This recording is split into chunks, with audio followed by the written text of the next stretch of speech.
उपदेश। क्रोध करने वाला खुद भी जलता है और दूसरों को भी जलाता है। बुद्ध अपने शिष्यों को दे रहे थे उपदेश, तभी एक व्यक्ति को बुद्ध की बातें अच्छी नहीं लगी। वो उठा और बुद्ध का अपमान कर दिया। बुरी बातों को बार बार याद करने से हमारी परेशानियां बढ़ती हैं, मन अशांत होता है।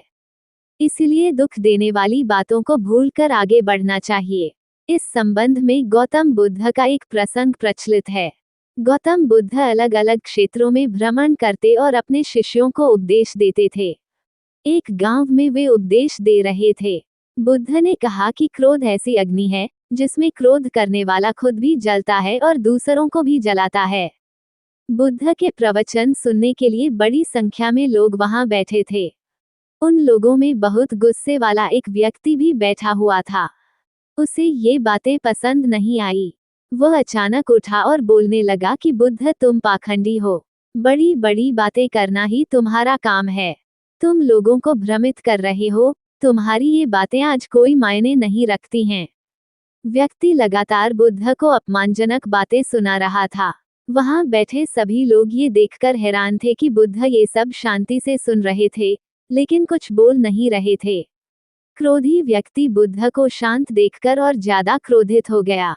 वह बुद्ध के पास गया और उनके मुंह पर थूककर वहां से चला गया।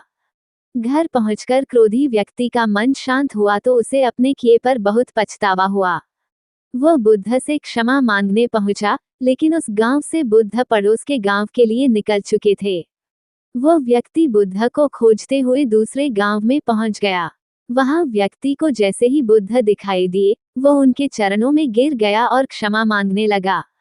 बुद्ध ने उस व्यक्ति से पूछा, तुम कौन हो और क्षमा क्यों मांग रहे हो? उस व्यक्ति ने कहा, क्या आप भूल गए? मैंने कल आपके साथ बुरा व्यवहार किया था, आपका अपमान किया था। बुद्ध ने कहा, बीता हुआ कल मैं वहीं छोड़ आया हूँ और तुम अभी भी वहीं रुके हुए हो। तुम्हें गलती पर पछतावा है, तुमने पश्चाताप कर लिया। अब तुम निष्पाप हो गए हो। बुरी बातें याद करते रहने से हमारा आज बर्बाद हो जाता है। इस आदत की वजह से भविष्य भी बिगड़ सकता है।